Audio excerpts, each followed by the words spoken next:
Hi friends, welcome to Sonika's kitchen Tamil. நாங்கள் எங்கள் சேனலில் குயிக்காகவும் ஈஸியாகவும் செய்யக்கூடிய ரெசிபிஸை போஸ்ட் பண்ணிகிட்டு இருக்கோம். இன்றைக்கி பார்க்க போகிற ரெசிபி என்னென்னா லெமன் சாதம். அது எப்படி ஈஸியாக செய்யலான்னு பார்க்கலாம் வாங்க. இப்போ கடாயை அடுப்பில் வச்சு சூடு பண்ணிவிட்டு 2 ஸ்பூன் எண்ணெய் சேர்த்துக்கலாம். எண்ணெய் நல்லா சூடானதும் 1 ஸ்பூன் கடுகு சேர்த்துக்கலாம். கூடவே 1 ஸ்பூன் கடலைப்பருப்பு சேர்த்துக்கலாம். உளுத்தம்பருப்பு 1 ஸ்பூன் சேர்த்துக்கலாம். வேர்க்கடலை 2 ஸ்பூன் அளவுக்கு சேர்த்துக்கலாம். இப்போ ஒரு வெங்காயத்தை சின்ன சின்னதாக கட் பண்ணி சேர்த்துக்கலாம். கூடவே சிறிதளவு கருவேப்பிலை சேர்த்துக்கலாம்.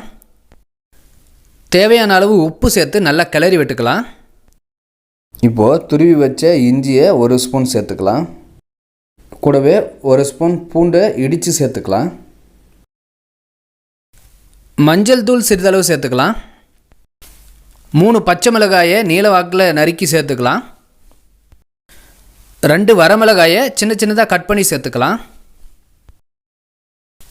இப்போ 1/2 கப் துருவன தேங்காய் சேர்த்துக்கலாம். இப்போ வடித்து வச்ச சாதத்தில் சிறிதளவு மஞ்சள் 1 ஸ்பூன் எண்ணெய் சேர்த்து நல்லா கலந்து விட்டுக்கலாம். இப்படி செய்யும்போது லெமன் சாதம் நல்லா உதிரி உதிரியாக வரும். இப்போ கலந்து வச்ச சாதத்தை இதில் சேர்த்துக்கலாம். இப்போ சாதத்தை சேர்த்துட்டு நல்லா கிளறி விட்டுக்கலாம்.